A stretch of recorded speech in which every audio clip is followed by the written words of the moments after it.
ধন্যবাদ। ডক্টর শায়ন্ত, আপনার কাছে ফিরে আসি। এই যে সামাজিক যোগাযোগ মাধ্যমের প্রসঙ্গ যেহেতু আসলো, সেখানে আসলে সত্য মিথ্যা মিলিয়ে নানান ধরনের প্রচার নির্বাচনকে কেন্দ্র করে, সেটার আসলে কি প্রভাব পড়ছে এবং সেখানে বিএনপি দল হিসেবে আসলে সামাজিক যোগাযোগ মাধ্যমকে কিভাবে নির্বাচনে ব্যবহার করছে বলে মনে হয়?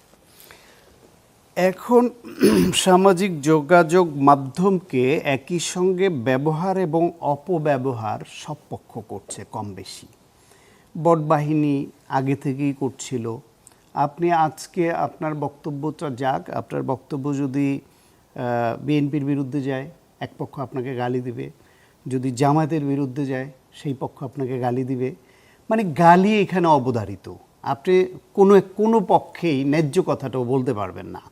এবং এই একটা ফ্যাশনে পরিণত হয়েছে যে আমি দলীয় পদ ধারণ করি না, সেই জন্য আমি ন্যায্য কথাটাও কোনো পক্ষে যেতে পারবে না, তাহলে আমি তার দালাল। আমি ওপেনলি সমর্থন করি।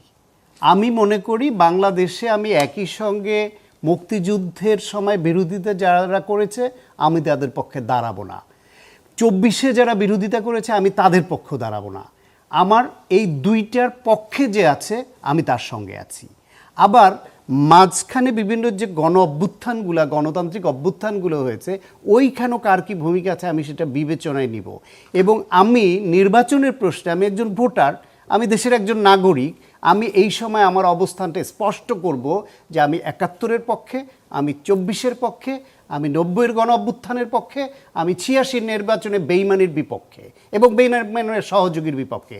তাতে করে যদি এখন কেউ বলে দেন যে উনি দলীয় পরিচয় ছাড়াই বিএনপির দালালি করে, বিএনপিকে আমি যদি মনে করি সব কিছুতে 71, 24, 86, 88 বা 90-তে আমি গ্রহণযোগ্য পজিশনে দেখি, আমি যদি দেখি 71-এর পরাজিত ঘাতক বাহিনী একটা দল, 24-এর পরাজিত ঘাতক গণহত্যাকারী আর একটা দল, আমি যদি দেখি 86-র বেইমান আওয়ামী লীগ, সেই 86-র বেইমানের সঙ্গে এরশাদের অধীনে নির্বাচন যাওয়া দল আরেকটা জামাত, 90-এর গণ অভ্যুত্থানে আবার আওয়ামী লীগ, জামাত, বিএনপি সবাই গণ অভ্যুত্থানের পক্ষে।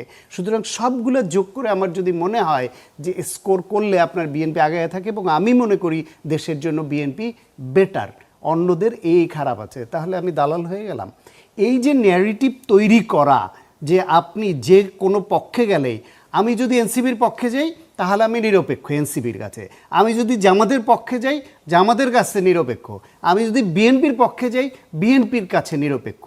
কিন্তু আমি যে কথাটা বলছি সে কথাটা ন্যায্য কিনা এই বিচার বিবেচনার বাইরে গিয়ে একটা গালি আপনাকে শুনতে হবে। এটাও তো এনসিপি করছে, এটা জামাত করছে, এটাও বিএনপি করছে, এবং এইগুলি চলছে এখন ভার্চুয়াল মিডিয়ায় বেশি।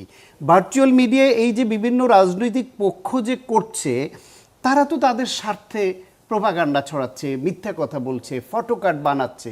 এই ফটোকার্ডগুলো একটা মিথ্যা বাজে ফটোকার্ড আমি এমনও দেখছি সাংবাদিক, উচ্চশিক্ষিত, সমাজে বিভিন্নভাবে লিডারশিপে প্রতিনিধিত্বকারী, তারা এগুলো শেয়ার করছে জেনে বুঝে। কেউ কেউ আবার চালাকির আশ্রয় নিচ্ছে, হেডলাইন লিখছে উনি কি সত্যি এটা বলেছেন।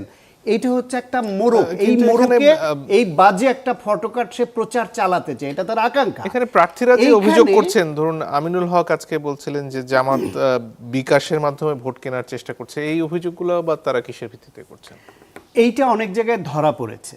জামায়াতের কয়েকটা জিনিস স্পষ্ট, তারা এই যে বলে যে ভেস্তের টিকিট বিক্রি করছে, এটা জাস্টিফাইড। তারা বিভিন্ন জায়গায় গিয়ে তাদের কর্মীরা যারা বাড়ি বাড়ি ভোট চাইতে যাচ্ছে, বিশেষ করে নারী ভোটারদের কাছে, প্রান্তিক জনগোষ্ঠী, সাধারণ ধর্মপ্রাণ নারীদের কাছে তারা গিয়ে বলছে যে দাঁড়িপাল্লায় ভোট দিলে তারা ভেস্তে যাবে। তাদের দলের পক্ষে ওকালতি করা টকশোতে আসা ব্যারিস্টার বলছে যে আপনি দাঁড়িপাল্লায় ভোট না দিলে মৃত্যুর পরে আল্লাহর কাছে কি জবাব দিবেন। আরে আমি কিসে ভোট দিলাম সেটার জবাব আল্লাহর কাছে দিতে হবে, এই বয়ান সামনে আনছে। এটা শিক্ষিত নামের কুলাঙ্গার ছাড়া এরা কি আর। সুতরাং এইভাবে আপনি ধর্মীয় টিকিট বিক্রি করছে, এটা সত্য। তারা মানুষের বিকাশ নাম্বার নিচ্ছে, এটা সত্য। তারা আইডি কার্ডের কপি বা আইডি কার্ডের নাম্বার নিচ্ছে, এটা সত্য। তাদের ভোট চাইতে যারা যায় তারা শুধু এটাই নয়, নারীদের কাছে গিয়ে তার ছোট বাচ্চাটাকে কোলে নিচ্ছে, তাকে একটা চিপস বা একটা চকলেট দিচ্ছে, দেওয়ার পরে ওই নারীদের কাছ থেকে তারা ভোট প্রাপ্তির নিশ্চয়তা কথা নিচ্ছে। কথা নেওয়ার পরে এরকম অভিযোগ আছে ওই বাচ্চার মাথায় হাত দিয়ে বলাচ্ছে, আপা তাইলে তো কথা দিলেন, আপনি বাচ্চার মাথায় হাত দিয়ে বলেন আমাদের ভোটটা দিবেন, এইটা করছে।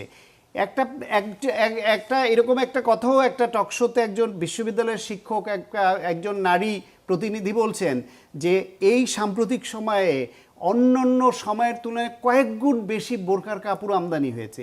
এই বোরকা নাকি গ্রামের ধর্মপ্রাণ নারীদেরকে উপহার হিসেবে দেওয়া হচ্ছে ভোট পাবার নিশ্চয়তা দিয়ে। এটা করছে জামায়াত এবং তাদের পক্ষে। সুতরাং তারা যে অপকর্ম করছে এটা তা বলতে হবে। জি।